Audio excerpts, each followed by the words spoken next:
to me, I know it's like a nothing story in the scheme of things, but this is one of the greatest examples of how the Jews and in Israel and how they lie and manipulate us, the society, in their favor. I'm sure a lot of you don't even know what I'm talking about when I talk about Grafton Thomas. You don't even like, what is a Grafton Thomas? If I said Grafton Thomas to you, what would you think I was talking about? Would you say, oh, that's a person's name? You'd say, what? I'd say Grafton Thomas. And you'd be like, what the fuck are you talking? What's a Grafton Thomas? What does Grafton like mean? Company. Right. Or like a golf club. You know, it's the Grafton Thomas driver. You know, it doesn't sound like a thing, like a company, like she says. You know, Dunder Mifflin and shit. Grafton Thomas. Yeah, 2 last names of partners that created a company. Right. Grafton, or you know, you'd think like, what's a Grafton? You know, I don't even know if you'd realize that's a name. You definitely not think it was a first name. And most of you aren't going to remember. Do you guys even remember the 2019 Hanukkah attack by Grafton Thomas on the poor Jews? I know I said this in the previous video, but I'm going to just do it again because literally the story is so asinine. It's so fake. And I'm going to read you this article here that was done the day after, or this is the 3rd. This is December 30th. So I think it was December 28th is when it happened. Yeah, December 28th. So this is justice.gov. This is the official government page. And I want you to hear this narrative. And I want you to pay attention to the details. Because I'm telling you, the way that they figured out how to trick us is by giving us as much information as they can. Right? Giving us as much nonsense, bullshit details as they can. So we walk away from it. We're not going to remember the details. We're going to remember that there were details. And when somebody like me then presents it to you and says, hey, that narrative isn't true. That's a false. That's a hoax. It's a bunch of bullshit. You're going to go, no. I seem to remember there being details. And it'll shut you off to it. And you'll arrogantly deny what I'm saying like you have any fucking idea of what I'm talking about, other than the vague details that you barely remember. It's something I experienced more than anything when it went with COVID, and I would bring up the 1976 swine flu vaccination program, and people would be like, man, I don't know about all that. And be like, really? Have you looked into it even a little bit ever since have you ever Googled 1976 swine flu? No. So what are you fucking arguing? Well, what you're saying makes me uncomfortable. I like believing see, every time you start talking about shit, this is why I do this. This is why I'm reading justice.gov. Because I want some stupid ass that's going to come in here and be like, oh yeah, you're just a conspiracy theorist. Here, you smoke too much pot. I want them to shut the fuck up when they act like, you know, where'd you get that from? Justice.gov, the official government website about this whole thing. You want to meet me and my conspiracy theories? Here we go. Well, the other thing too is you have to. This is a great way to show people how to do research. Like, you are really good at doing research and getting to the bottom of stuff.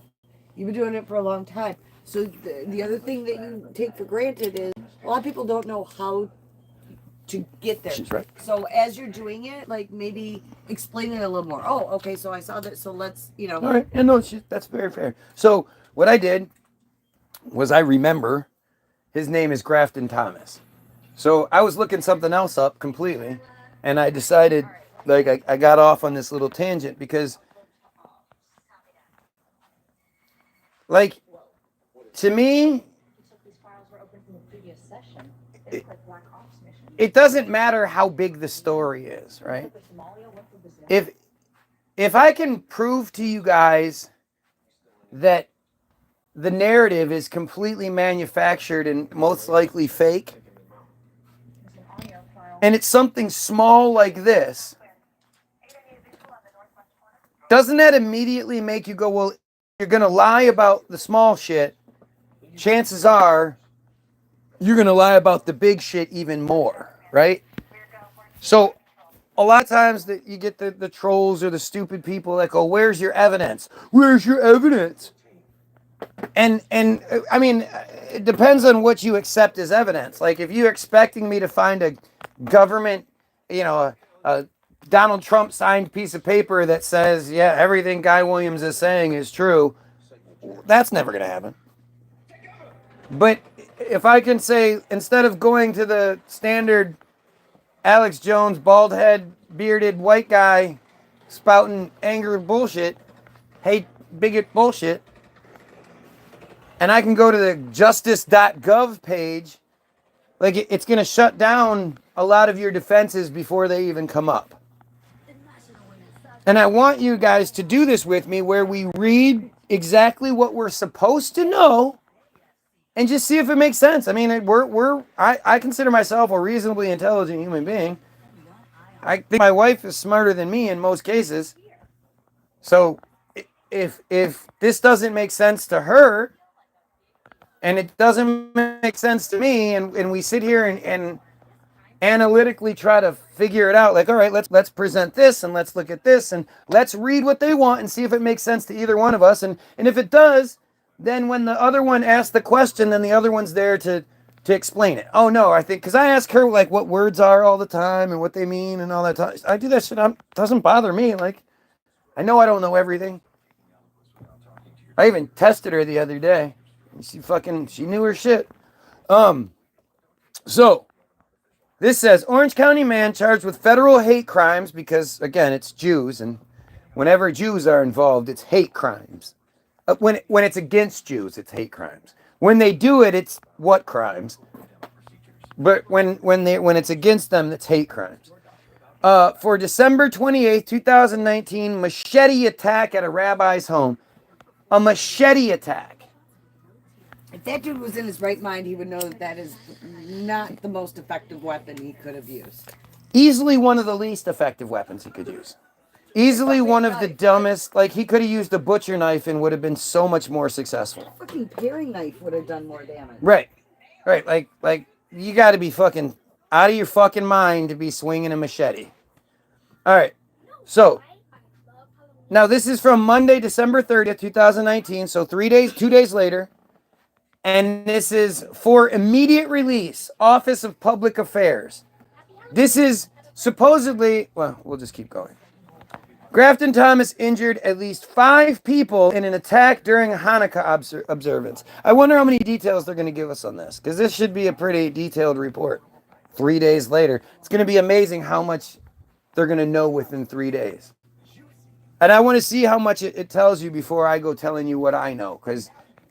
Well, actually, I guess I should say what I know so then people don't go, oh, you just read that or whatever. So the whole idea that he showed up to this house, opened the door. He didn't kick the door in. He opened the door and started, quote, stabbing people with his machete, which that doesn't make, it's going to hurt like hell, but that's almost pointless.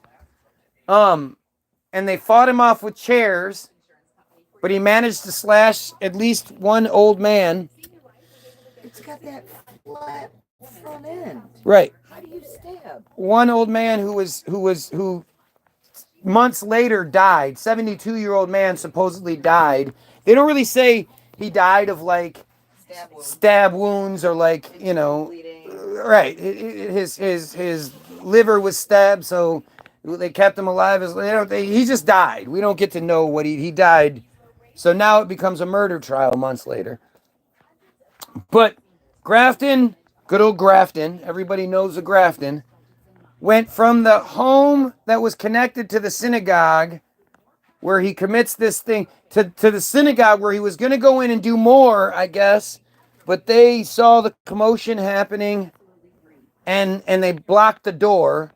So then Grafton jumps in his car. He's in Bethel Park, Pennsylvania, and drives to his home in New York, his apartment in New York, where initially the report said that he was found about a half hour later after the attack, a half hour to 45 minutes later, he was found at his house sleeping in his bed with blood still all over his hands and clothes. So somehow he drove from Bethel Park to his New York apartment and fell asleep before the police showed up. Somehow they found out who he was by license plate readers and shit. Somehow they knew that's who it was, and they were able to put that all together put it all together and get to his house and arrest him while he had already fallen asleep with blood on him, all within about 45 minutes. Okay, so you act like Now, you've never seen Ion. They do that in fucking 45 minutes all the time. All day. So I don't know what you're thinking. Right, all day. All day, they're doing it right now. Right now. It's not like it takes all this weird investigation. And then there always has to be that MacGuffin that happens where they're like, hey, what's that matchbook underneath the bed that nobody saw before? Oh my gosh, this says I killed the guy at this time and place. Oh, there's our, like, that always has to happen before anything gets solved. So I don't know. Isn't that what you're reading? Yeah, I don't know where his MacGuffin was. They don't tell us, but somehow within 45 minutes, they found out who he was and arrested him. Now, I saw this other video that showed police arresting a guy. That's all they showed. It was like far away camera footage. So I don't know if that didn't look like Grafton to me, but apparently that was. But I remember the story being that they found him and he was sleeping with the blood still on his hands. I remember that shit. So here we are 3 days later, or 2 days later, where we're finding out what ends up happening is, like I say, the 72-year-old man dies. But Grafton immediately is found unfit for trial. The guy who we have no idea why he did this, why he was over there. According to his family, had no hatred towards the Jews. That sentence says we. They do. We don't. Right, but there's no information as to why. Like, we don't know any fucking thing about this guy whatsoever. What motivated him? Nothing. But he can drive. He can get back to his house and fall asleep. He can do all these things. But they gave him a driver's license, but he's not fit to stand trial if he kills somebody. If you ask me, the most fucked up part of that story is that the government gave a man that can't be held responsible a driver's license. Do you know how fucking redundant and stupid that is? There is such a thing as vehicular manslaughter. It is considered a lethal weapon. Right. There was that guy, that Brooks guy that ran his truck through his Dodge, his Durango through the fucking parade and killed all those people. Yeah, that's entirely possible. The kid that smashed Jamie in the parking garage and crushed his legs was put in prison for attempted vehicular homicide. Right, because he was fit to fucking stand trial. So you gave him a license. Right. You're telling me that you're not going to give a guy a license who can't be held responsible for a fucking murder attack on some Jews? We know how important Jews are compared to the rest of us. So, Eric Dryband, Assistant Attorney General for Civil Rights. Jeffrey S. Berman, the U.S. Attorney for the Southern District of New York. And W.F. Sweeney Jr., the Assistant Director in charge of the New York office of the FBI. Again, how much work do you think these guys do in any given day? You think they put in 40 hours a week? They announced today that Grafton Thomas has been charged with 5 counts of obstructing the free exercise of religion in an attempt. Have you ever heard of anybody being charged that? I don't remember Dylan Roof being charged that. When he I remember them saying they were on the fence on, calling it a hate crime. when the white kid that had all the Confederate flag shit and openly acknowledged how much he didn't like black people, went on a killing spree at a church, killing black people. I don't remember there being the charge of obstructing the free exercises of religion in an attempt to kill. Do you guys remember that? Have you ever heard of that charge before? That's a federal hate crime related to his machete attack during Shabbat and Hanukkah observances at a rabbi's home in Muncie, New York on the night of December 28th, 2019. Isn't Shabbat a Saturday? Isn't that what Saturdays are? Is Shabbat? Yeah, isn't every Saturday a Shabbat? Seems interesting to me that seems interesting to me that seems interesting to me that they can charge you like assuming that you knew, like, to assume this random crazy black guy who's so crazy he can't stand trial, that he knew it was Hanukkah on December 28th, when Hanukkah is usually much earlier than that. To assume that he knew it was Hanukkah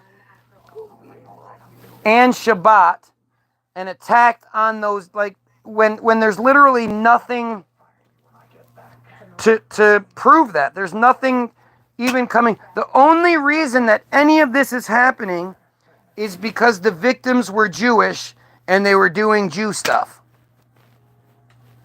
Otherwise, it would just be another, like if this was a white person, if this was a white family,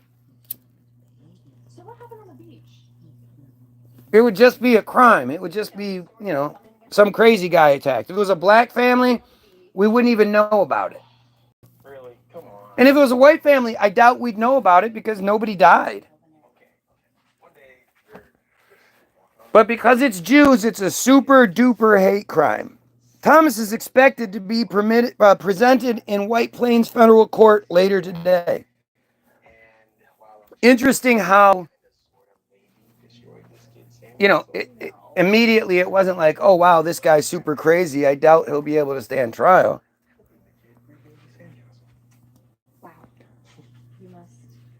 Every American should be free to live and worship in safety. Well, unless they believe in voodoo, they're not Christian or Jewish, because we're really not big on everybody having those freedoms.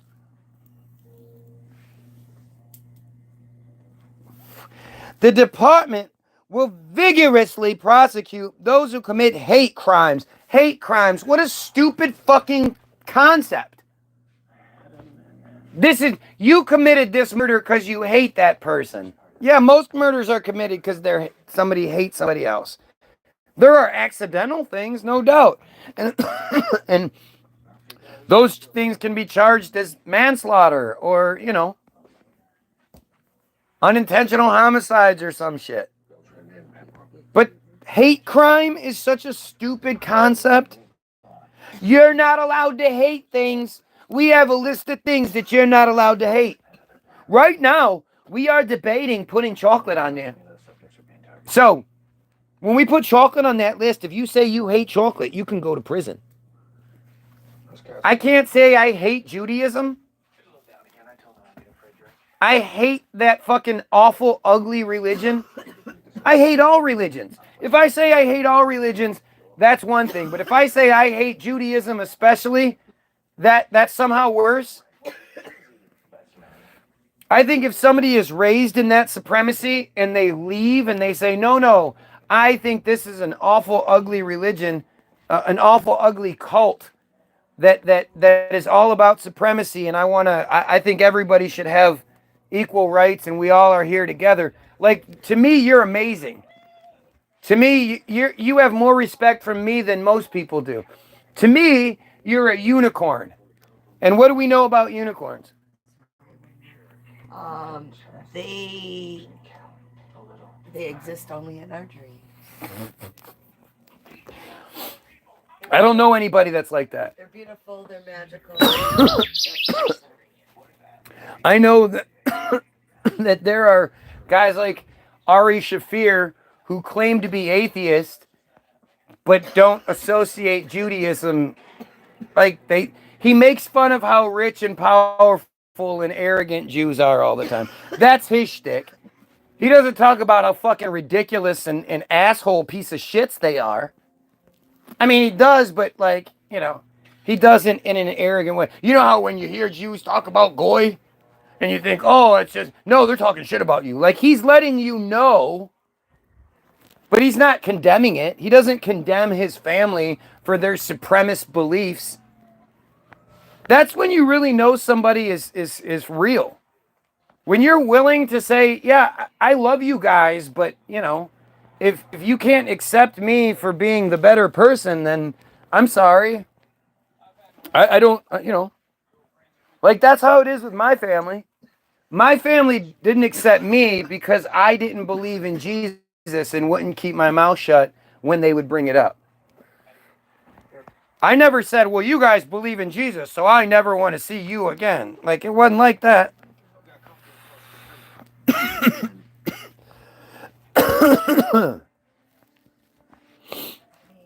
Went against the family. And we will continue to work with our state and local partners to bring justice to anyone who violates civil rights of Americans. As alleged, Grafton Thomas targeted his victims in the midst of a religious ceremony. So, does that mean he meant to do that? Is there some sort of proof that says he was like, oh, I hate Hanukkah? Transforming a joyous, this is a government, listen, this is justice.gov. This is the government website. And they're taking these liberties, right? They're turning a joyous celebration or a joyous Hanukkah celebration into a scene of carnage and pain. This is the U.S. Attorney Jeffrey S. Berman for the Southern District of New York. What a shock, right? Isn't it a shock that Berman is using this alliteration like that? Like, oh my gosh, this joyous thing was turned into pain and. Oh,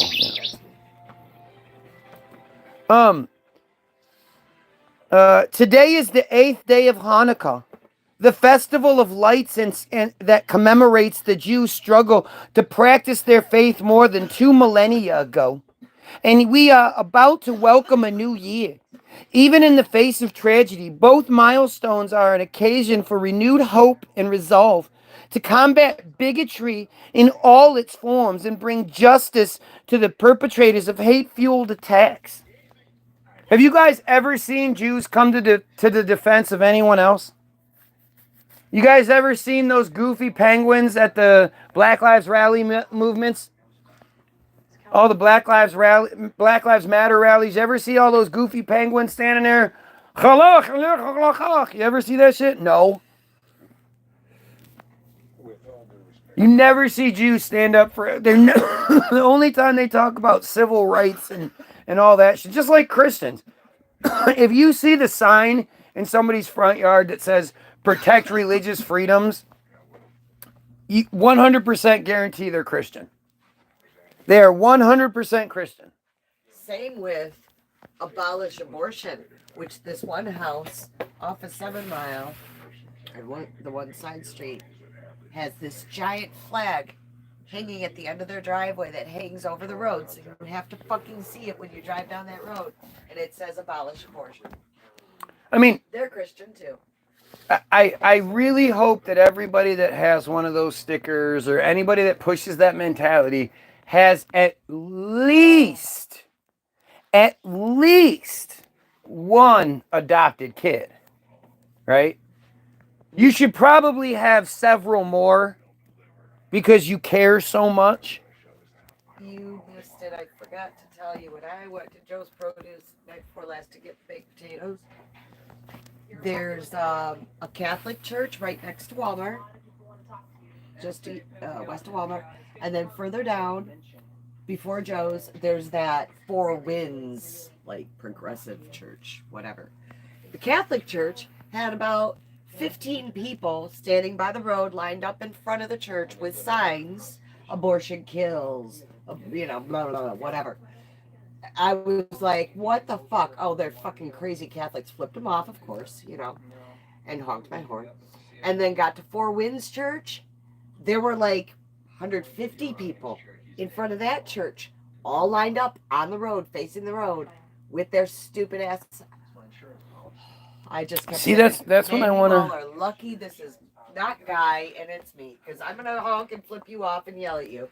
But I can't stop. What can I do? I mean, I really want there's to. that side street. They're on a side street too. That side street's public. You don't have to go in their parking lot. But even still, like, to go into that scenario, I'm putting my life on the line. These good Christians would. Right. These are good Christian gun. I think that Ton of them have guns on them. I guarantee it. abortion should be illegal because that's killing somebody. They're gonna do violence and commit harm. Right. Because somebody doesn't agree with them or questions them, or more than anything, successfully points out how stupid they are and makes them feel that way. Because that's usually when people attack.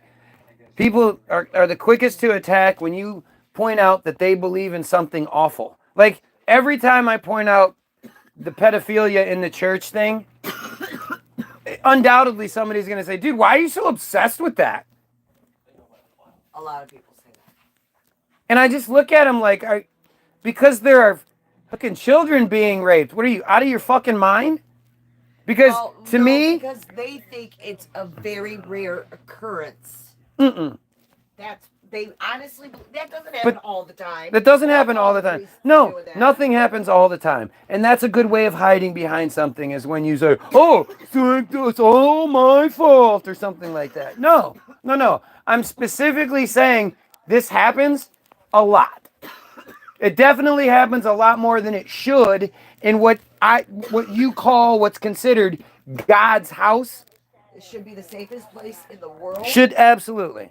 And when it is found out that it happens, and when it does find out that, or when we do find out that it happens, they don't get punished, they get moved. There should be the harshest of penalties, instead of the way the church operates, which is to eventually, if they get busted enough, because first, the first couple times they get moved around, maybe not as much anymore that there's an internet, but they get moved around, and then when they're about to get in some real trouble, they just get shipped off to the Vatican, where there's no extradition policy. Or that. And then the case. Denomination's version of. Well, nobody else has a Vatican. Well, nobody else has a country. It's not a country. It is. They all have their version. Vatican is a country. Vatican, the UK, and and Washington D.C. These are individual, or is it London? Whatever. These are countries. They're unnamed, unsort of acknowledged countries, but they're their own countries. They, like, the Vatican has a no extradition treaty. So, the Vatican. Why is the Vatican protected by the Swiss National Guard? Because they're neutral. The Swiss are neutral. Right, but why would they be protecting the Vatican if they're neutral? Because it's the holiest of places in the world. Yeah, well, it's not very neutral then, is it? It's just, it's why aren't the Romans, who are the fucking Romans, man? We're talking about the warriors. Why aren't they protecting their own thing? The Swiss Guard are, and they're gonna dress in weird ass yellow tights and fluffy fucking what? What? Who thought of that? Visible, that's for sure. And these are cumbersome. These aren't outfits that are advantageous for defense. Right, extremely visible. So, oh yeah, they're so visible so people can see they're there. Well, if I was committing crimes, that'd be advantageous to me, right? I could see who's coming. own version of Secret Service in there too. Right. Well, and they have their own cameras and shit everywhere, blah, blah, blah. But the fact is, again, like, when this stuff happens, the people end up getting shipped off to the Vatican where they live in luxury. They have to live their lives in penance. And if isn't it strange how there's no real stories about, like, hey, what goes on in the Vatican at night? It's just like it's a non sequitur. It doesn't even exist. Nobody talks about it. There are a few stories that are that come out that are pretty bad, but it's like have you ever even thought about that? No. When do you even see the Vatican at night? I don't even know what it looks like at night. Strange, huh? Anyway. It's just a building, basically. And the combat bigotry in all its forms, and to bring justice to the perpetrators of hate-fueled attacks, unless they're Jews. Then we go, what are you talking about? They're protecting themselves. That was a preemptive strike. That was not an act of aggression. That was an offensive defensive move. They knew an attack was going to come, so it was like I block the hook and then put my arm back down, and then you go to punch me, but it's already blocked. You see? What? Yeah, no, that's what it is. Okay. When an individual's actions cross the threshold of a federal crime, as we allege Mr. Grafton did Mr. Grafton? Why would he call him Mr. Grafton? Are you telling me the secretary this is going to be the FBI assistant director said this. The FBI assistant director doesn't know this guy's name? It's Grafton Thomas. So he would be Mr. Thomas. It's understandable how you could make that mistake if you weren't the fucking assistant director of the FBI. But the assistant director of the FBI, speaking in a forum that's going to be cataloged for all of history in the fucking justice.org page, justice.gov page, I mean, you'd think maybe he'd get this right.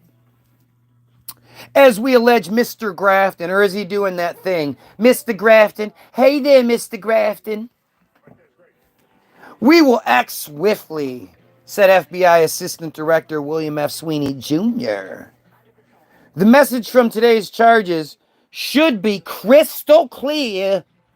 The FBI won't tolerate violence against anyone unless they're not Jewish.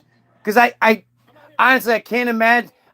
There are all sorts of crimes that take place in violence, wives being beaten, children being beat, all these sorts of things that happen that the FBI is not involved in. What a stupid thing to say. What a fucking stupid thing to say. No, duh. The message from today's charges should be crystal clear. The FBI won't tolerate violence against anyone. What? If anything, I'm more confused by this. Since when is the FBI going to get involved in a non-fucking fatal attack? What? That was supposed to be a federal crime. The That's FBI? what $10 is for. The Federal Bureau of Investigation. It's for federal crime. Well, because this crossed into a federal crime when it got labeled hate crime. Well. That's probably why they label all Jew crimes hate crimes, so that they have the highest. The person that died is related to somebody. He didn't die yet, though. Got hurt. Whatever. Was related to somebody that worked for the FBI. So they were like, "We want this case because that's my uncle. That was my moil." Right. Well, he's a fucking rabbi. So it was a party of rabbis that had gotten together on the 8th day of Hanukkah. So wait. So 5 rabbis got together. Let's call it a hate crime so we could take the case. 5 rabbis get together on the 8th day of Hanukkah to have dinner together. Because they don't have families. At nighttime.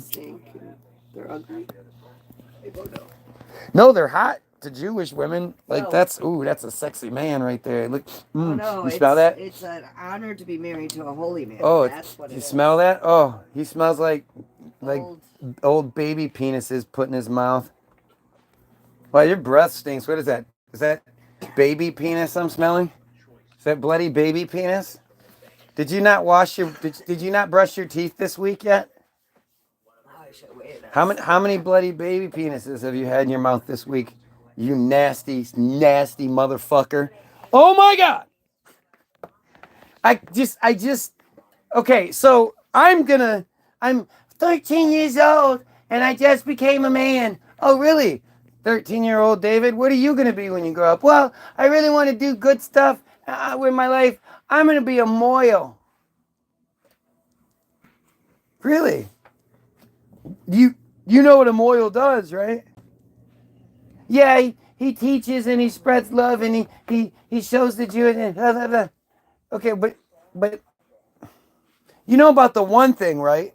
What one thing? You know, the bris. Gotta put the blood. Oh yeah, the bloody baby dick. Yeah, that's just a part of it. Like, you could call me and be like, all right, guy, listen, we're gonna give you $1 million every single day. Every day you come to work, you get $1 million. While you're at work, you get to sit around and play video games. You get to, if you want to help people, you can actually help people. Like, you're going to have all these connections and platforms and stuff, so you can be able to help somebody. You can bring attention to whatever issues you want to bring attention to. You can, you're really going to have a great gig here. And again, $1 million every day that you work. But once every 5 years, and starting tomorrow, like, you got to do it the first day, and then again in 5 years, you got to perform a circumcision, cut the baby dick, and then put that shit in your mouth. Just for like a minute. Just give it a little suck till the blood stops coming out a little bit, and then you don't even have to do it anymore. Like, instead of you being a moil who does multiple of these every fucking day, no, and it's all you do. All you do every day of your life is you perform brisses and put the bloody baby dick in your mouth.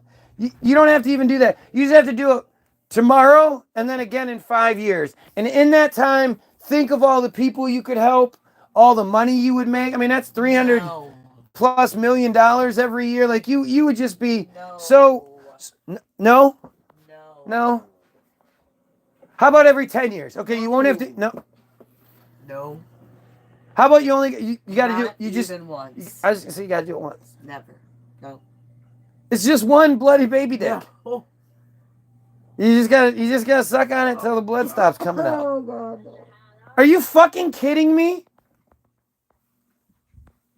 Okay, so that is unfucking real. That is unfucking real. My ex had a brother. Like, he had a half sister. Wait, what happens if you don't get circumcised and then you do later on in life? Does the moil have to do it to an adult man? Okay, so his older brother was, played good Jew. Good fake Jew, because... Right, never be accepted. Right.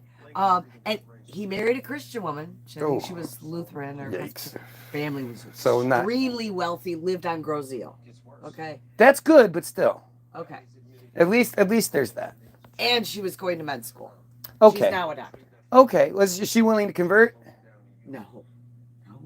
Oh, well then. No. As a matter of fact, they had 2 kids. This is my point. One was a girl, one was a boy. And when it came to the boy, he didn't have a bris. He didn't do... Melissa had him circumcised in the hospital. So, like, if it was so good that it should trump, like, a medical environment, man, they fucked up hard. They going to hell now?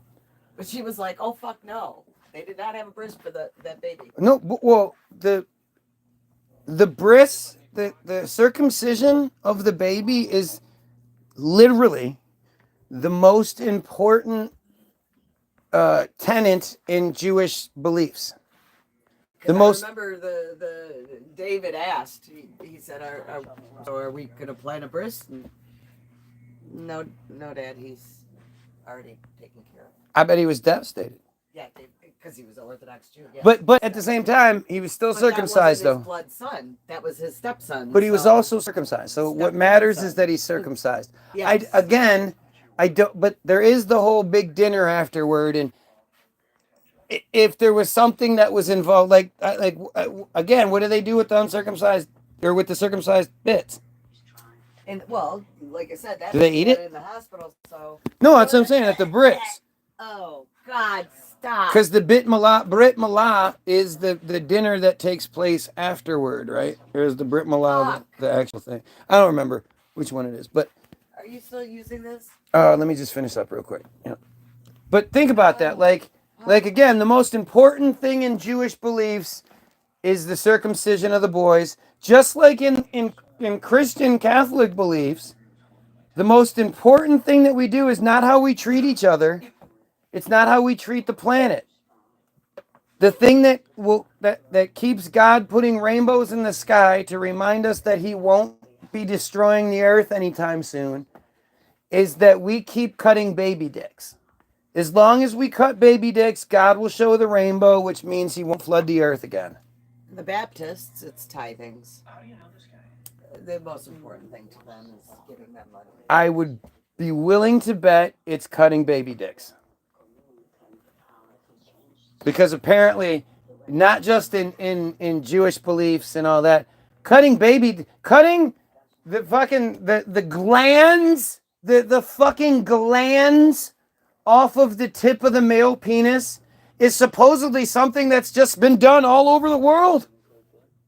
All these different religions, all these different cultures thought it necessary to mutilate fucking little boys from the time they're born.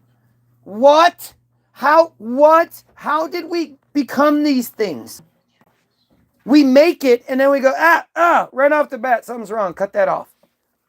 Put that little boy through fucking trauma. Through a trauma that every man listening to this conversation right now is going, fucking hate. Glad that was done to me when I didn't have a choice. Because if you had the choice, you wouldn't have taken it. Especially since by the time you could make that choice for yourself, you'll be like, nah, my dick works just fine. What are you talking about? No, it's fucking clean. I clean it every day. I'm more than okay cleaning it. It's all good. Like, what the fuck are you talking about? Let's see. We're going back to this. Working with our partners, we will hold anyone who commits a crime like this accountable for their actions. Again, we're going to get a bunch of fluff details. The federal penalties for this type of attack are severe and justified. A crazy guy opens a front door and starts attacking people with a machete, doesn't successfully kill anyone, and this is federal hate crime justified super worst attacks. Are you kidding me? This is insane. This shows you how much more important Jews are than we are in our society. You don't see the FBI saying this kind of shit about anybody else. These guys there was not even a fatality. And they're acting like, oh my God, can you believe he dropped that bomb? He dropped the bomb on them.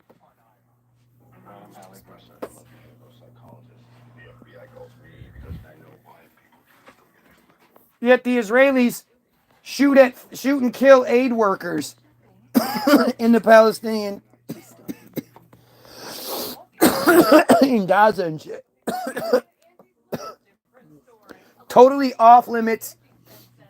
Fucking international hate crime, war crime kind of shit is to attack aid workers.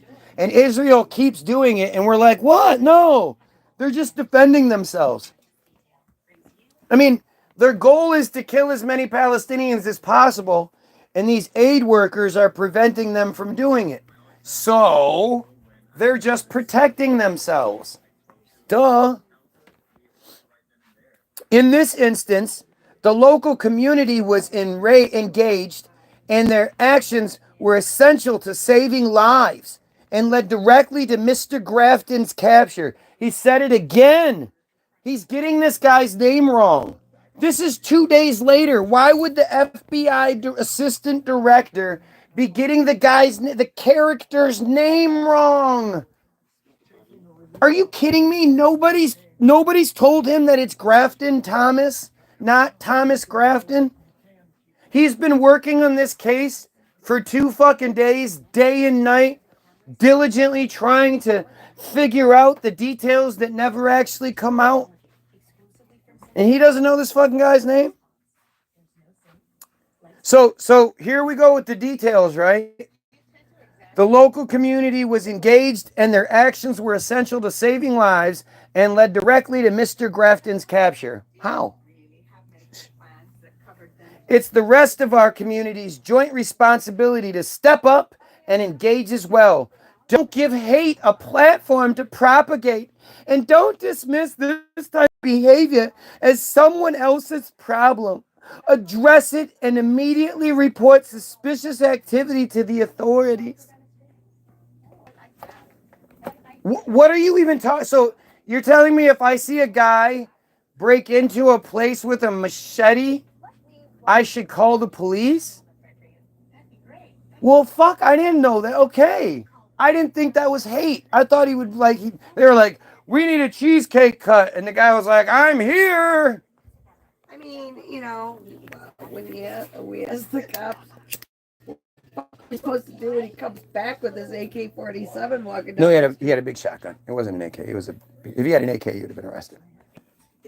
They couldn't find the gun. Remember, they would have made a much bigger deal of it. No, he had like a big giant like shotgun, like long. It was an AK, and they told us, "Well, you have a basement, don't you? Just go down here."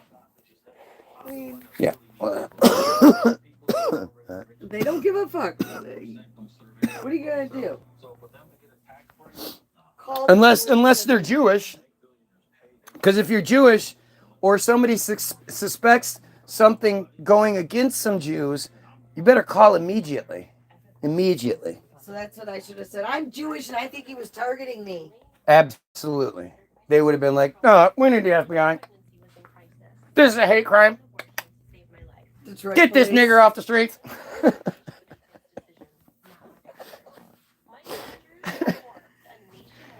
Within like 10 minutes, there's helicopters and shit. Ma'am, get in the house. Get in the house, ma'am. We're locking down everything. The Jewish woman was in danger. She fell and scraped her knee. Remember? It was reported that during the bomb, during the sirens going off to run to the bomb shelters, the Jewish woman fell and scraped her knee. And that was reported by the Israeli Times. So not only did it happen, somebody was like, hey, I'm going to call the news and let them know. And then somebody at the news was like, oh shit, okay, hang on. Let's run with that. And we'll chalk that into the injury column that had, when they say that no Israelis were injured during any of the attacks, we can now say, yes, they were, because that woman fell and scraped her knee. And then that other woman, remember, she reported having some psychological issues. Oh, yes. It was traumatizing. Right. She was scared. So those injuries happened. Those are some pretty wicked injuries. According to the complaint unsealed today in White Plains Federal Court, 2 days later, it was unsealed. On December 28, 2019, Thomas entered a rabbi's home in Muncie, New York. Do you understand? Like, this is a threat to all of us. That's what this is, right? This guy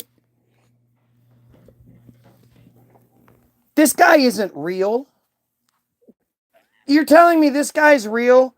He has a mother that really cares about him. I think he might have a sister too. I don't know.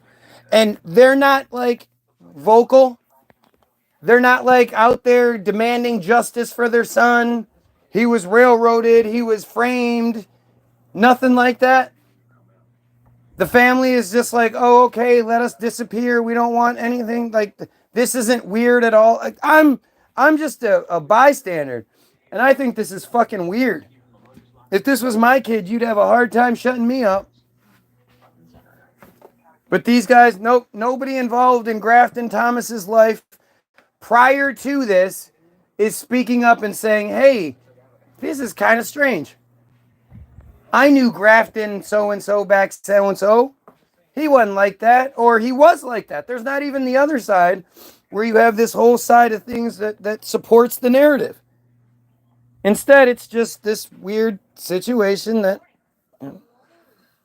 just sort of happens, and everybody's like, oh, yeah, well, whatever, yeah, that's just how that works. Like, where the fuck is the family? Where the fuck is the outrage? Where is this existing? This is the system that has an actor pretending to be Grafton, that has actors pretending to be victims, and has actors pretend, like, if you say, oh man, there's no way they could do a conspiracy. You know how many people would have to be involved? Yeah, like 20, 25 people. You know, five to eight people, or with 5 people injured supposedly, and then let's say each one of those people had somebody with them. So 10 people at the party, which I don't know if there was that many. Is that the same thing that you have pulled up on the other phone? No, I'm going to be done with this in a minute. I'm sorry. I'm really sorry. What was I saying? Oh, 10 people there. They, you know, the Grafton, his mom, maybe his sister, a handful of police. What is that? Like 20, 15, 20 people? You know, that's all you would need to pull this conspiracy off.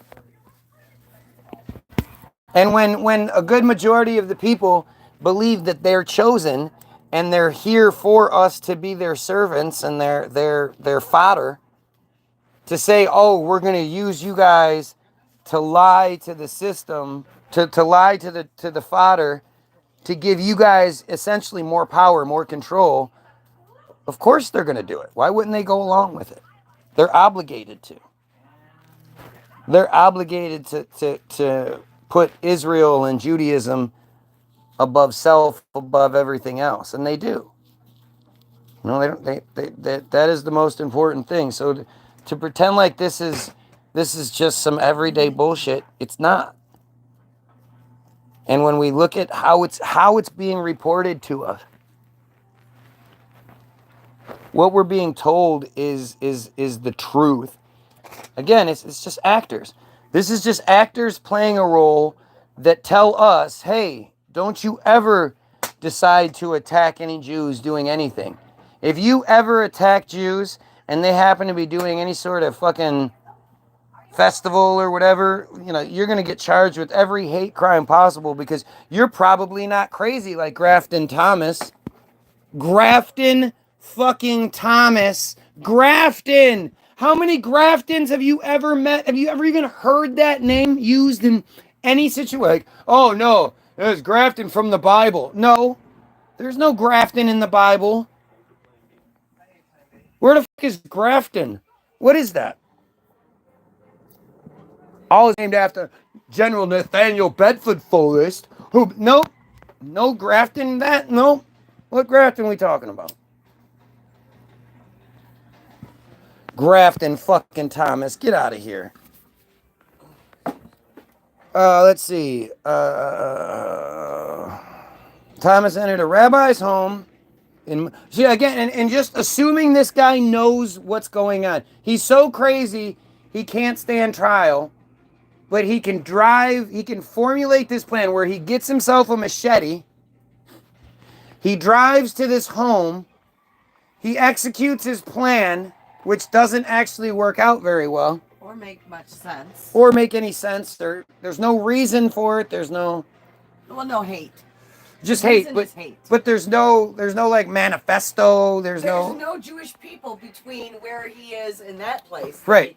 Right. He couldn't have found any Jews in New York to do that. He had to drive to this random place in Bethel, Pennsylvania from New York.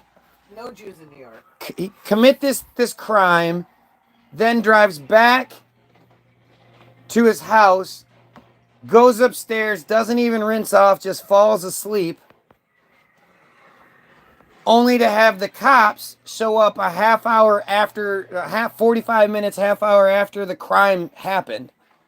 So within 45 minutes of everything happening, the cops are at his house, and they kick in the door, and they arrest him, and he's still got the blood in his hands. He's asleep though. He's now fallen asleep, and he's like, "What the hell?" Could have gone to Jersey in a whole lot less time and found a bunch of Jews there. He could have spit out his window and hit a Jew in New York. Are you kidding me? Well, I could see not wanting to, shit in your own backyard. So go around the block. It's New York. Go with your machete. Your machete. And again, to stab, not to chop. The cops. To stab. This guy has zero connection to this random fucking rabbi's house in Bethel, Pennsylvania, and somehow within 45 minutes, the cops are at his house. They've connected. They've seen on the license plate reader cameras. They were able to track him to us 45 minutes later. You see, like Ange said, you see that all the time on, like, the shows don't even do that because that wouldn't be believable. It wouldn't be believable for the cops to be like, "Hey, we're on scene.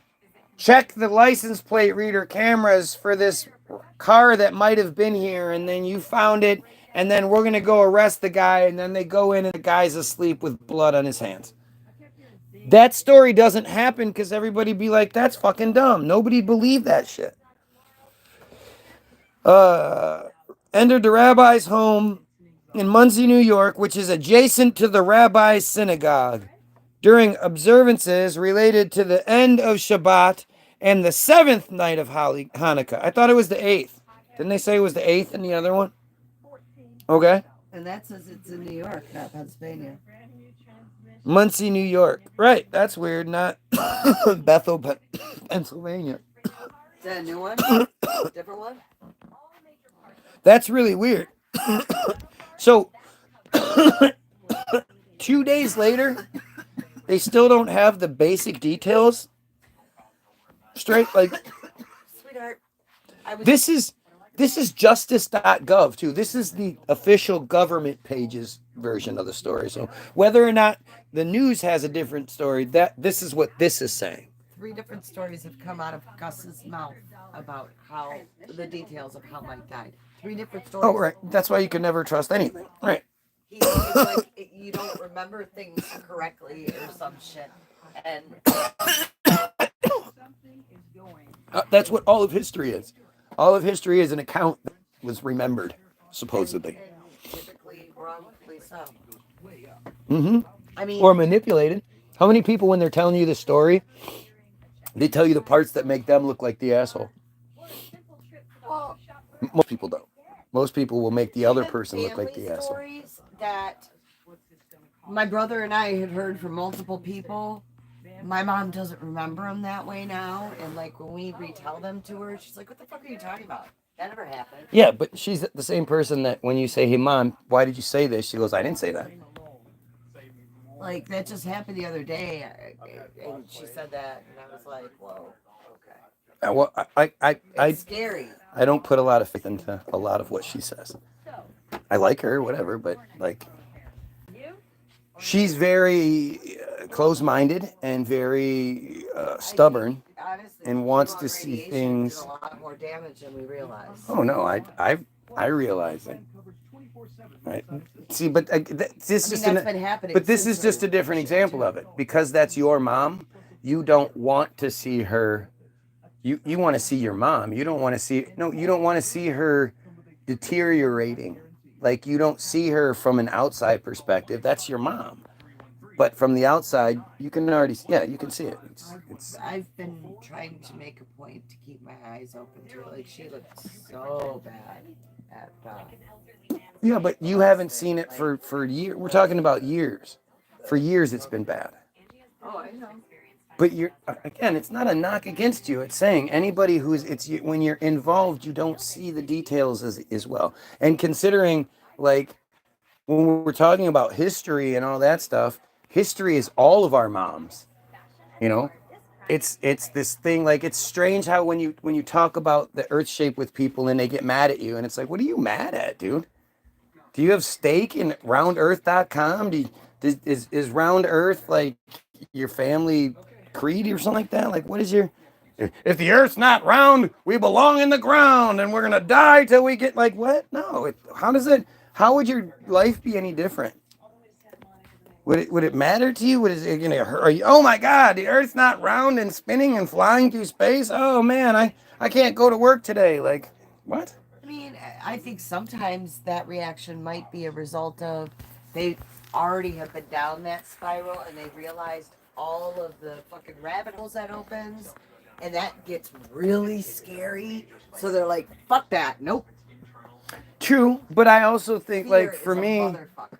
I avoided the flat Earth argument for a long time, specifically solely because it gave religion a leg up, you know, because according to the Bible, the firmament and all that. So like you would think Christians would be all about the flat Earth narrative, but they're not. But you know, that was one of those things where I didn't want that to be the thing. I didn't because again, I've only been given two options. It's either God did it or the Big Bang did it. There's no other in betweens, and it's like there could be a multitude of things, couldn't it? Could be a dream, could be a simulation, could be a TV show. I believe the TV show thing, but like, it could be lots of different things. To tell me it's either one of these two fantasies that when you get down to it are basically the exact same thing. That the nothing was sort of there, and then with the Big Bang, it was everything in the universe was condensed down into something smaller than the size of a match head. Do you not like just stand in where you are and spin in a circle and think about everything that you can see condensed into a match head, and then multiply that by like a giggity gazillion bajillion fulfillion million, and say all of the everything everywhere was in a match head that was being compressed so much that it exploded. What? Pretty much. Well, how does that? What laws of physics does that obey? And as I always wonder in both scenarios, is the match head inside a giant empty warehouse? Like, is the edge of the universe already defined and the match head is just all the matter inside? Or is it all the black stuff too? And if it is, then what is the match head in? Is it just a blank piece of paper? Like what? That doesn't make any sense. And regardless of which thing you believe, it's a everything comes from nothing scenario. So again, is it this big empty factory, this big empty warehouse that's then filled up by the Big Bang? Or does the Big Bang also somehow create the edge of the universe? I mean, it's stupid. It doesn't make sense. And to think that shortly after we figured out how to fly, we figured out how to get to the moon, which we subsequently forgot. And then from that point, on the same Earth, with some telescopes and some satellites, we figured out the fundamental secrets of the universe, and that we're all moving in this blah blah blah and the Big Bang and this, and we know that galaxies are created because there's a dust cloud floating around in the vacuum of space where there's no quote gravity. It's just a dust cloud. floating in the nothing of space. There's no stars around to heat it up or anything. It's just dust that somehow forms a gravity pocket, forms. And this isn't the type of gravity that makes people and things stick to a ball, not stick, but able to be on a ball that's spinning at 1,000 miles an hour, yet we can jump. We're not sticking, but we're, not that kind of gravity. It's the kind of gravity that makes things collapse in on themselves. So what happens is all that dust collapses in on itself, and as it does, eventually, billions of years go by, and that dust forms this ball that in the no oxygen of space lights itself on fire. And then around that ball that's lit itself on fire, more gravity pockets exist.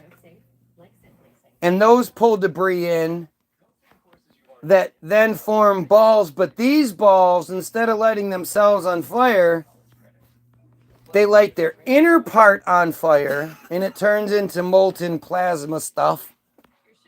But the outer part turns into rock.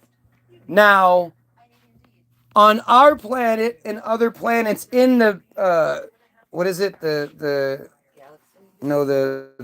zone. What's the zone called? What's it called? In the tip of my tongue. Whatever. The zone the zone that you can be in to have life around a star that we say exists. On our planet, water happened. And then life happened. And then single cells became double cells. Double cells became million cells. Million cells became fish. Fish crawled out of the water that they can breathe in, and somehow could breathe outside the water too. That'd be like suddenly a human just is able to breathe underwater. Suddenly somebody's just born that can breathe underwater. Can you imagine that happening? Hasn't happened yet. But apparently that's what happened. A fish was just, two fish were just born that could, a man and a woman fish were just born and they could get out of the water and walk around and shit.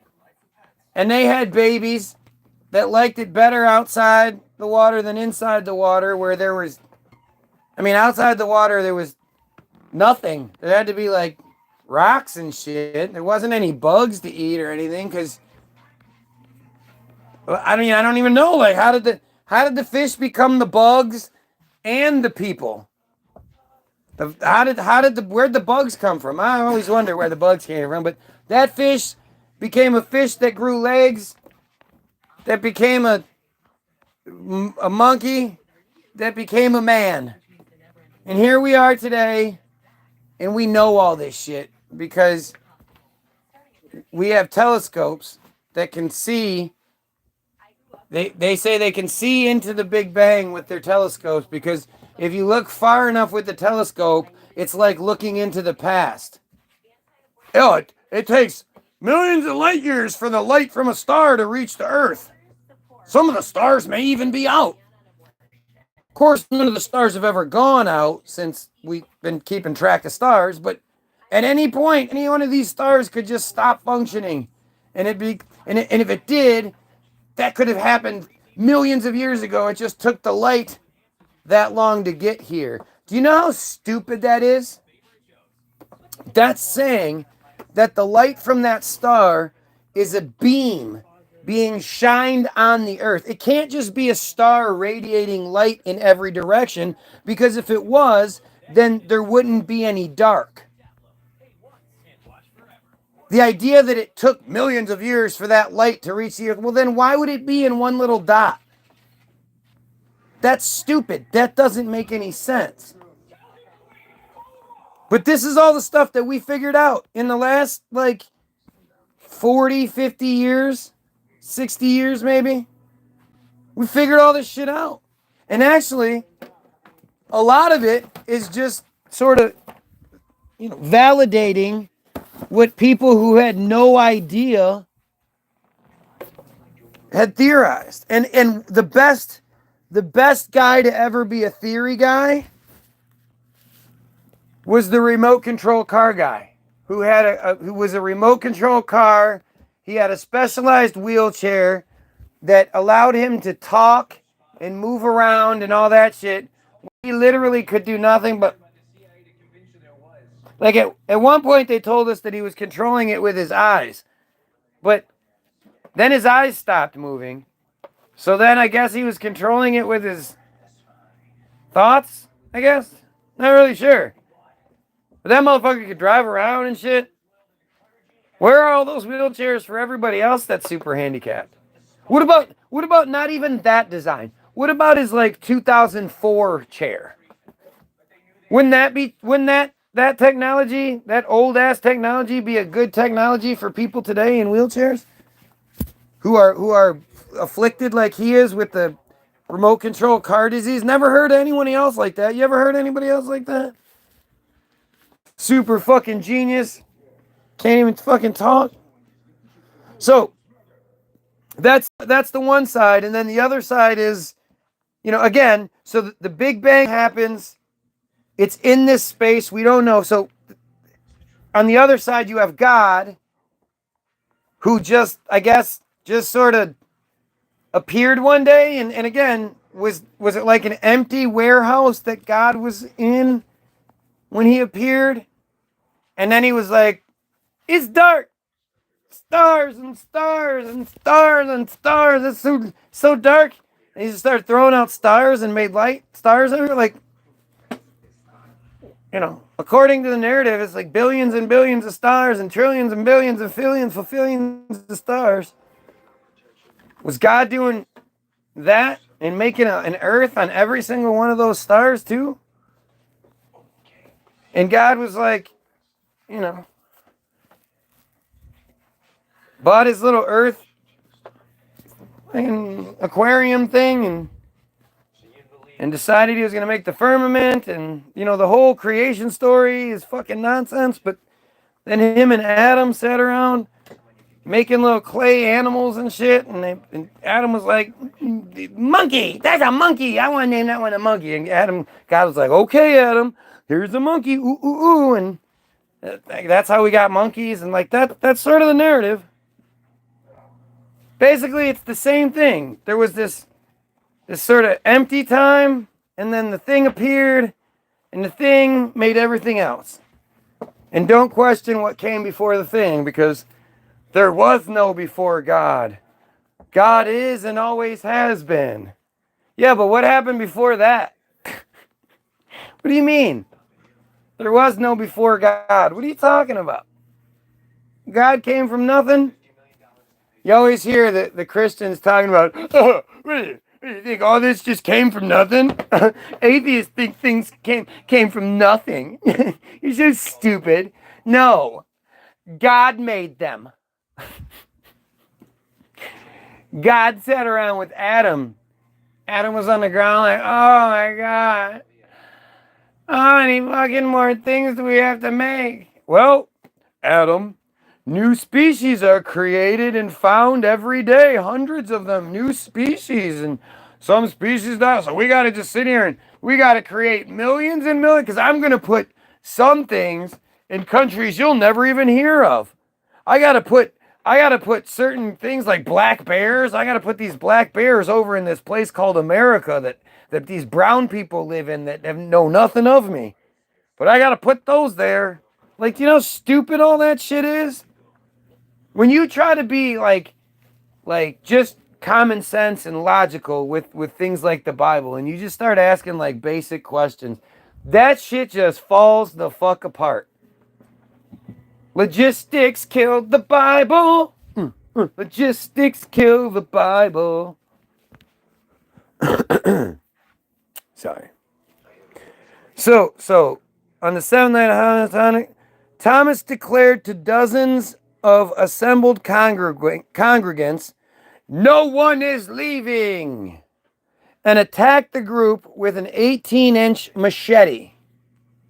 At least 5 victims were hospitalized with serious injuries, including slash wounds, deep lacerations, a severed finger, and a skull fracture.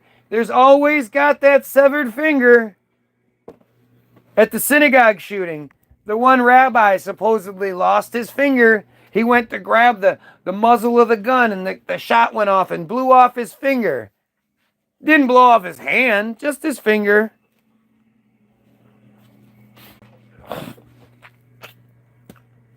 God, this shit's so stupid.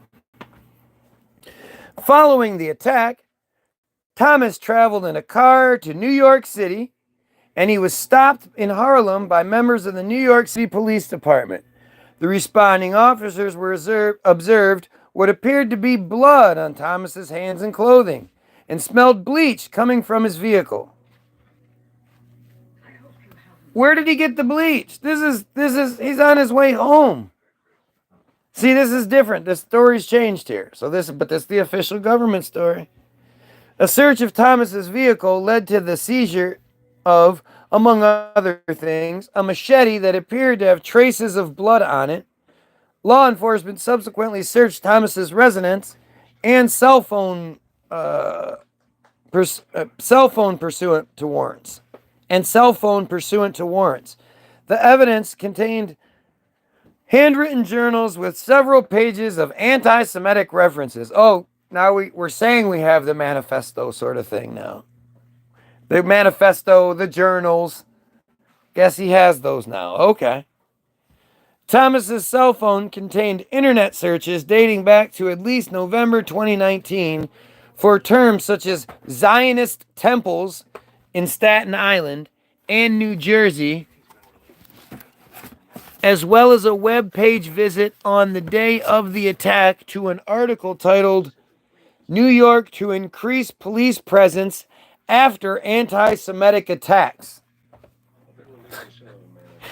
Well, that's convenient. Thomas, 37, is charged with 5 counts of obstructing the free exercise of religion in an attempt to kill. I have never heard that shit before. In violation of Title 18, United States Code, Section 247. An indictment is merely an accusation, and the defendant is presumed innocent unless or until proven guilty. Each of the 5 counts carries a maximum prison term of life. The maximum potential sentence in this case is prescribed by Congress, and is provided here for informational purposes only, as well as any sentencing of the defendant will be determined by a judge. Assistant Attorney General Dryband and Mr. Berman praised the outstanding efforts of the FBI, the Rockland County District Attorney's Office, the Rampo Police Department, the Rockland County Sheriff's Office, the New York State Department, the Clarkstown Police Department, and the New York City Police Department. The case is being handled by the office's Terrorism and International Narcotics Unit and its White House Plains Division.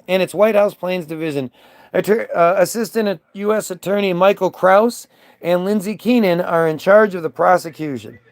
So if I'm if I'm the guy, if I'm Grafton, or I'm Grafton's defense, I'm immediately demanding that I don't have a Jewish judge. That's a number one no-no in that situation.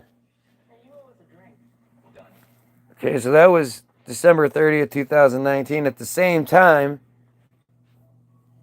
Hanukkah, or NPR, is doing a story that appears to be driven by anti-Semitism. Federal prosecutors in New York filed hate crime charges against a man accused of carrying a stabbing rampage north of New York City over the weekend that wounded 5 people as they celebrated Hanukkah. According to the FBI, the suspect... Notice how they don't say that anyone is, wounded and they're going to die? Grafton Thomas, 37, appears to have been driven by anti-Semitism. Well, that's right. He was not showing Jews the favor that they require. So he was practicing anti-Semitism. The FBI cited journals he had journals written by Thomas and his internet search history, which allegedly reveal a pattern of hateful anti-Semitic learnings. Never see any pictures of that shit. Defense lawyer Michael Sussman has objected to the government's interpretation of Thomas's journals, arguing that the entries amount to the ramblings of a disturbed individual, not proof that he harbored hatred against Jewish people. Thomas, who is also facing separate attempted murder charges brought by state prosecutors, was charged on Monday with 5 federal counts, including obstruction of free exercise of religious beliefs involving an attempt to kill and weapons charges. According to the criminal complaint, Thomas entered a rabbi's home in Muncie, New York around... Okay, so here you're going to get the time frame. This is where I'm crazy, right? Watch. Just watch how this fucking plays out. This shit is going to be crazy. Okay, he entered the home around 9:52 p.m. Saturday, the Shabbat, as dozens of congregants from a nearby synagogue celebrated the 7th night of Hanukkah by lighting candles and reciting prayers. So dozens is at least 24. They had at least 24 people in this house. Wow, I bet that smelled good. 24 Hasidiatics in one small place together. How'd you like to be in there, chubby girl? With his face obscured by a scarf. Well, that's strange. He had his face obscured by a scarf, so there's no proof. Thomas said, "No one is leaving." Then he took out a machete and began stabbing and slashing people in the rabbi's home. Stabbing and slashing people. Stabbing. Federal prosecutors wrote in the charging document. 5 people had serious injuries, including one victim who sustained a severed finger. So you would think they would say, including a 71-year-old man who was slashed so badly that he's going to die in a couple of months. A severed finger is the worst thing. And remember the second synagogue shooting where the one dude went in and blah, blah, blah, and the rabbi grabbed the gun and shot off the finger? Mm-hmm. There's that sacrificial finger. Federal authorities say one victim is still in critical condition with a skull fracture. Is that the old man then? They don't really say. Family members of those who survived the attack told NPR that some of the people at the house threw furniture, including a coffee table, at Thomas to thwart his attack. Someone threw a coffee table at him. Oh, yeah. That's, was Hulk Hogan there? I was just going to say it was WWE. They threw a coffee table at the man? How do you throw a coffee table at someone? Especially when you're like a bunch of little Jews celebrating a little Jewish Hanukkah thing. A bunch of Hasidiatics are picking up a coffee table and throwing it at somebody? They threw furniture, including a coffee table. Now, when I tell you that they'll give you details, but it's stupid nonsense details, here you go. Now, when you remember this, you'll remember that they threw shit at him, but you won't remember like how ridiculous it is to think a coffee table. Witnesses say he stumbled out of the rabbi's home, bloodied and attempted to enter a nearby synagogue, but it was locked. He then got in his car and drove away, though not before a witness took a photograph of his license plate number, allowing police to track him as he entered New York City. Thomas was apprehended in Harlem, where police confiscated a machete with what appeared to be traces of blood. Federal authorities said Monday that a strong scent of bleach was coming from the car when he was pulled over. Officers said Thomas's jacket and hands were covered with blood. So maybe I was mistaken. Maybe he wasn't sleeping. I thought he was sleeping, but the scent. So he had gotten bleached somehow, and on the way home from Pennsylvania, by the time he was arrested, again, within an hour later, he had gotten bleach, cleaned off his shit, disposed of the bleach stuff, and was now on his way home to Harlem, but he's not fit to stand trial. Federal agents obtained a warrant to search Thomas's house and recovered an 18-inch Ozark Trail machete, a weapon separate from the one used in the attack. So where was the one used in the attack?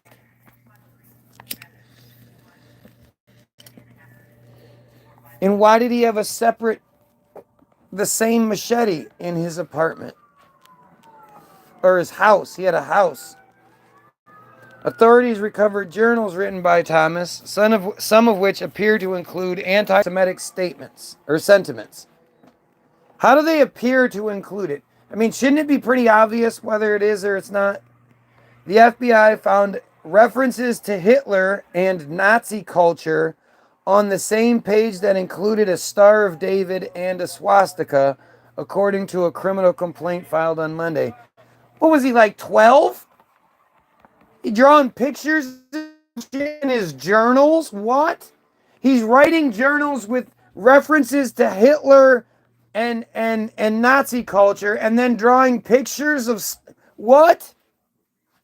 Is he one of those guys that used to make books back in the 1500s? Is that why that? I'd love to see these journals that supposedly exist.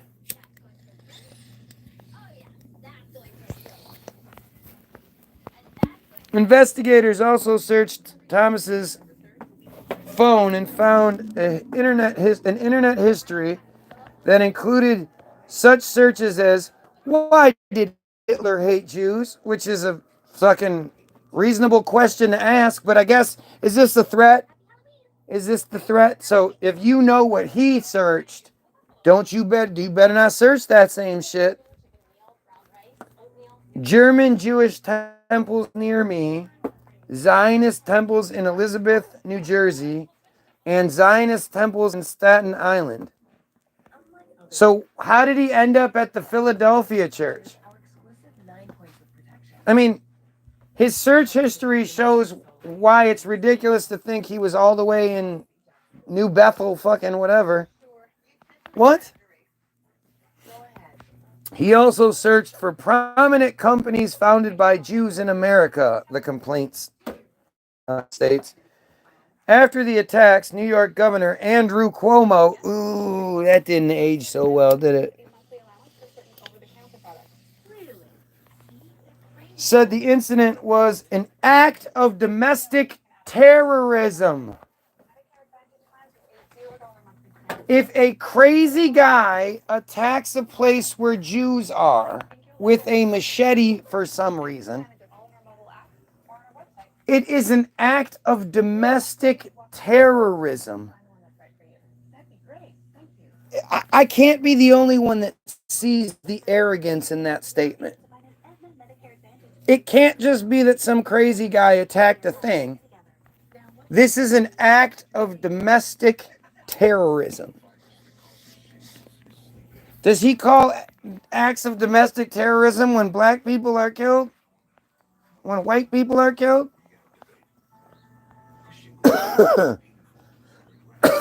Following the incident, telling NPR, when you try to commit mass murder based on race, color, creed, you try to instill fear. That is terrorism.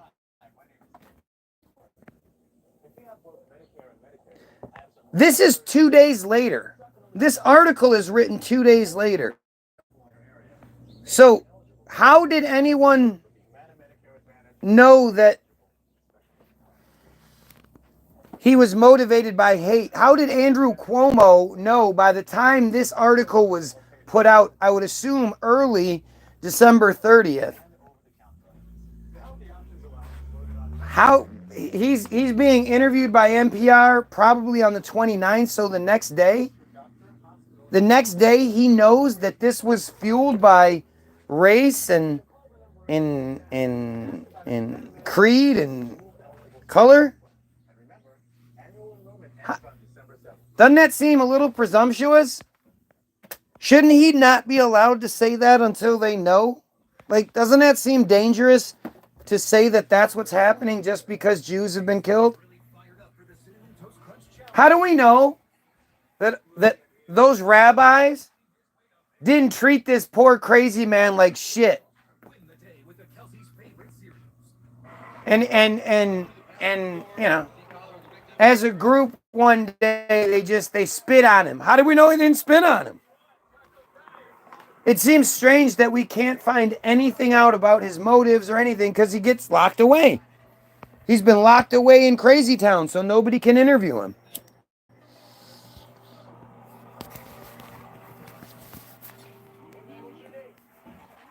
What if he was like, man, those guys were fucking assholes. They spit on me.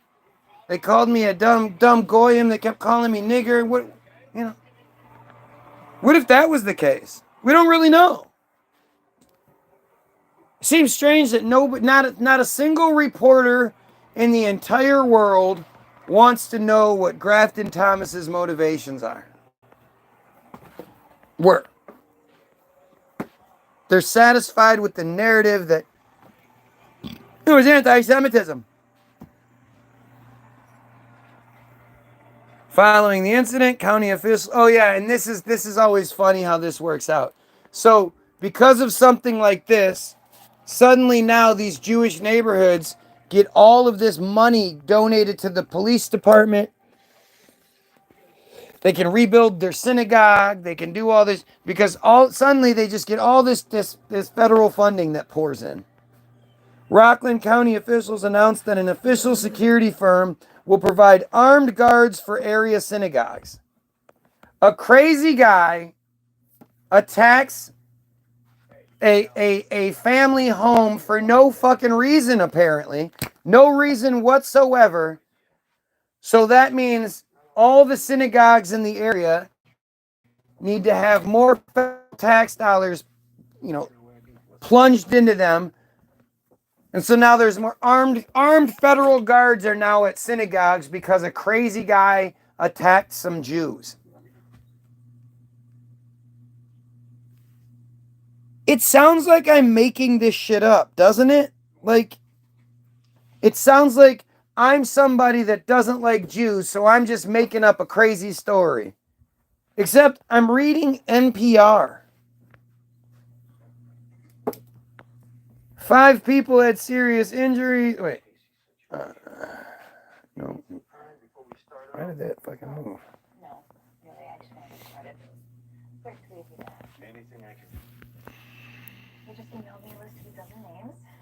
We have to show the CFP the value this has. I don't know why that was under his home. What the fuck happened? I'm excited. I came under Molly's slate. This, I've got. A big part. I'll fill up the info. Take you up at 11 tomorrow. Family, a gentle giant with mental illness. So here we go. Now, keep this in mind. Family and loved ones of Thomas are offering a vastly different picture of the man whose motivation for the attack was likely explained by severe mental delusions, according to his lawyer. Thomas was class president at his high school in Queens, New York. What?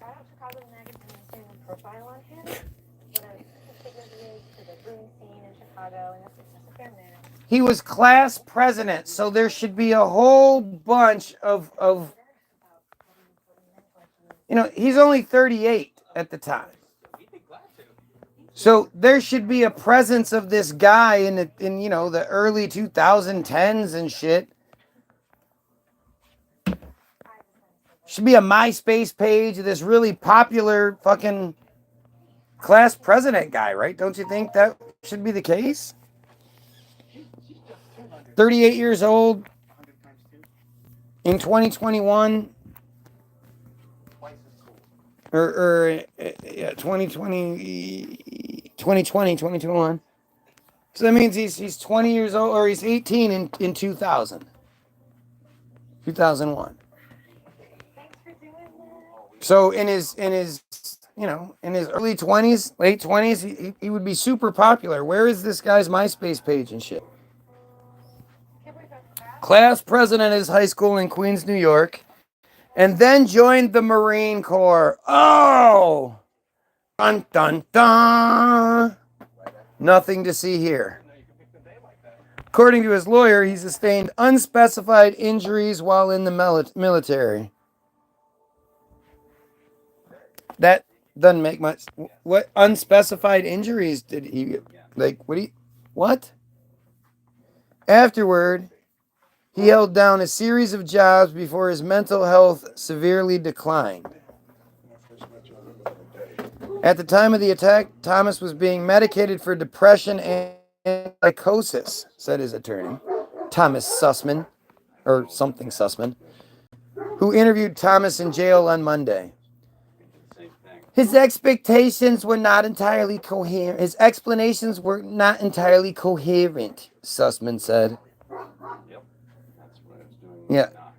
Kim Thomas, mother of Grafton Thomas, the man accused of stabbing 5 people at the Hanukkah celebration, and attorney Michael Sussman, listened to Reverend, oh, that's who the other chick was, Reverend Wendy Page speak about Grafton Thomas at a news conference in Goshen, New York on Monday. Look at this shit. The Reverend Wendy Page, who is Thomas's pastor, was stunned by the news of his violent actions. To Page, Thomas was always a gentle giant with mental illness. Remember, this attack happened late 9:52 is when he entered the home on December 28th. This article is on the 30th.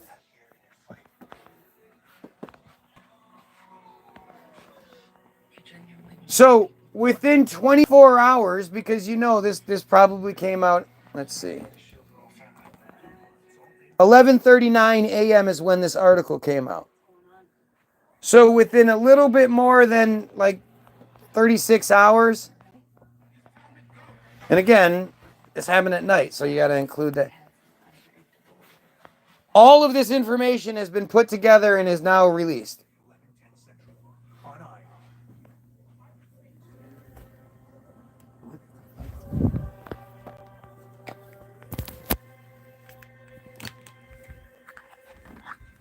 Do you not understand how fucking crazy this is?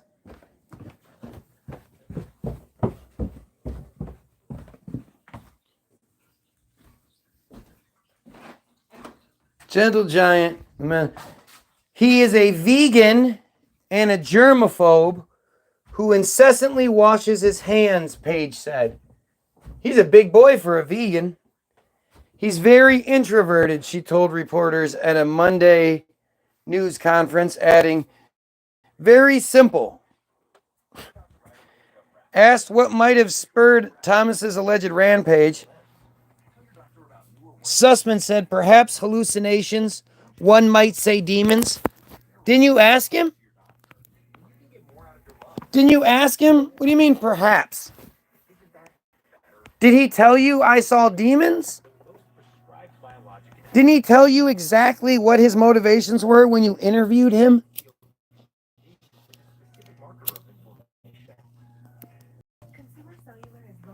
Seems strange. Seems fucking strange. He called Thomas's journals the ramblings of a disturbed individual, but there's no suggestion in any of those ramblings and pages of writing of an anti-Semitic motive. So, within 24 hours, his mother had hired Sussman, right? Somehow, Sussman is automatically hired. I bet you Sussman's not a cheap attorney. I'd like to know how his mother is paying for Sussman as an attorney. Something that I'm sure we'll never, ever find out. But somehow Sussman has read through all of his... They found his journals. They read through them. I guess the police didn't confiscate the journals or let him read the journals or all within 24 hours, mind you. This guy has been hired. He's read the journals and he knows this dude's motive, even though he doesn't know if it's perhaps it's hallucinations that he maybe thought he was looking at demons. But that, I mean, are you kidding me right now? I'm the conspiracy theorist because of this. I would think if I was an attorney and this was something that was on trial, I'd be casting all sorts of reasonable doubt on this, right? Isn't it at the very least reasonable to doubt that where the fuck did this Sussman guy even come from? So this black woman who's like super black, like fake hair black, like long eyelashes black, like, you know, clearly makes a lot of poor health choices, black woman, with her goofy ass pastor Wendy Page, somehow found this Michael Sussman attorney. She went with a Jewish attorney in a situation where her mentally challenged son supposedly attacked a Hanukkah celebration with a machete. She was like, I'm going to get a Jewish attorney. That'll make sense. And then somehow got this attorney to take the case. It couldn't have been pro bono because he's clearly never going to get paid. This guy's just going to keep getting locked away in a fucking mental institution. And what payment would he even get to begin with? It's not like they're winning this attorney would have to be paid quite handsomely. So somehow this woman was like, oh shit, my son is in trouble.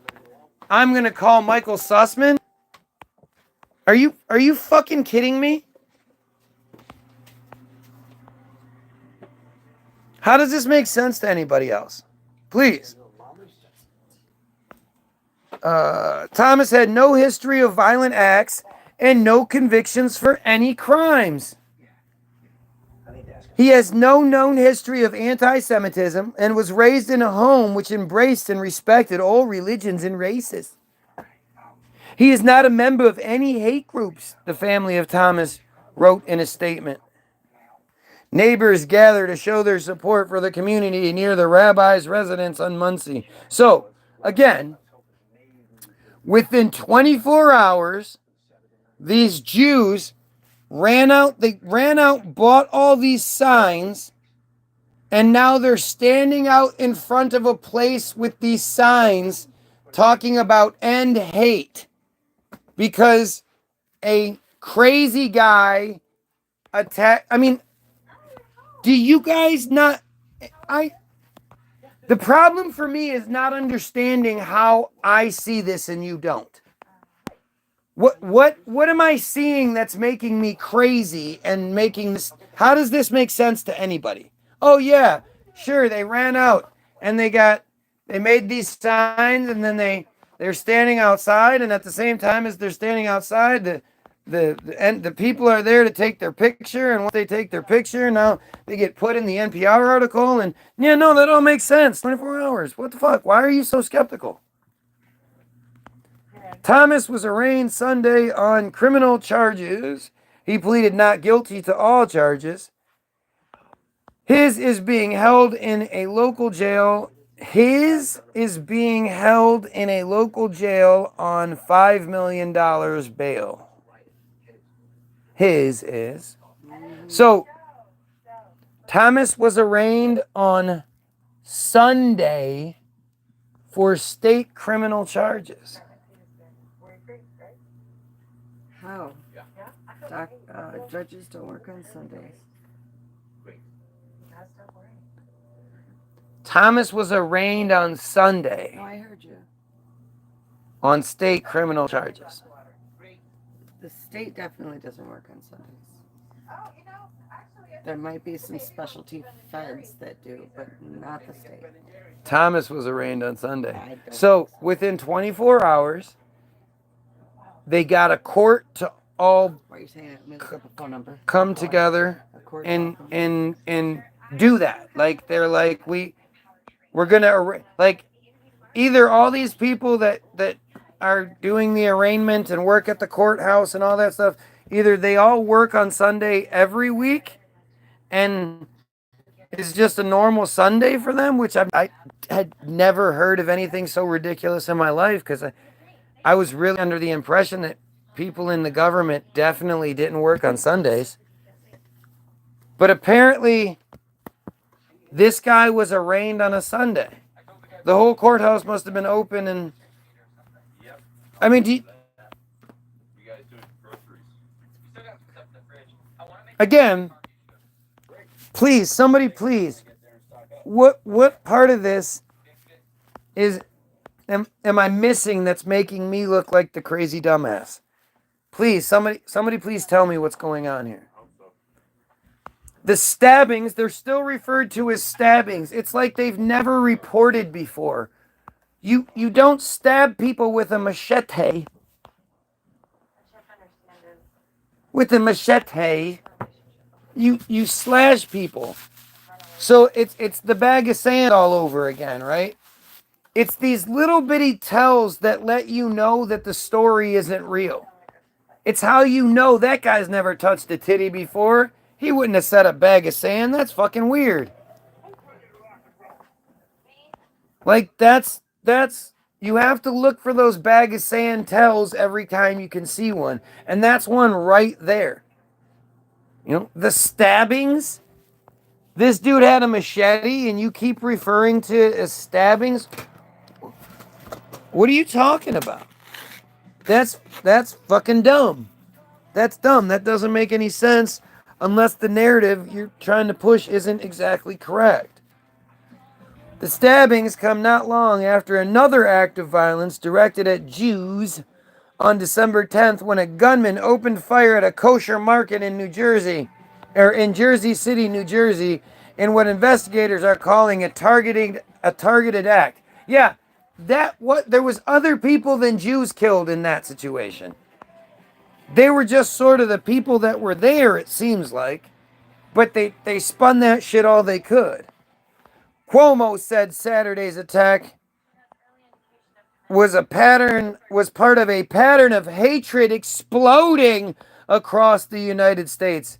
President Trump also condemned the act as horrific, urging national unity to eradicate anti-Semitism. According to Cuomo, Sunday's knife rampage was the 13th anti-Semitic attack in New York since December 8th. Now, when they say anti-Semitic attacks, they mean that Jews have like this weird hotline that if somebody says something they don't like, they call the hotline, and then the hotline counts it as an anti-Semitic attack, and then it gets counted as one of these 13 anti-Semitic attacks against the Jews since December 8th or what. It's all just fucking, it's nuts. It's nuts the way they portray themselves as so much more important than the rest of us.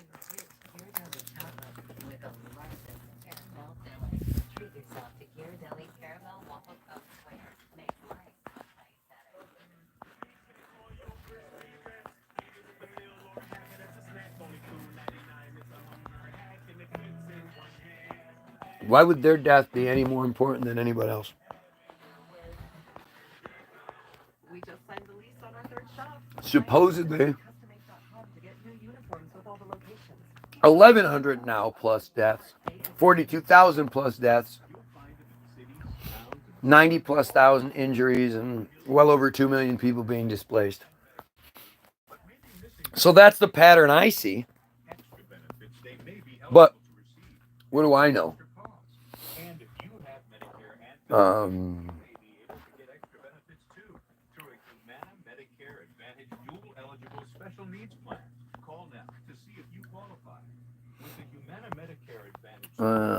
According to Cuomo, Sunday, the 13th since December. We consider this a crisis, New York City Mayor Bill de Blasio told NPR. There is a growing anti-Semitism problem in this whole country, It has taken a more and more violent form. It's funny, again, you say something Jews don't like, so they attack you, and if you respond, that is something negative. It's like if you guys are so confident in what you believe, why do you care what other people believe or say about you? Why does it matter? Well, if you experienced the Holocaust, you would think the same way. Yeah, well, my family did supposedly, and according to the numbers, it doesn't really stand up to scrutiny anyway. So, sorry, that Holocaust argument just doesn't work for me.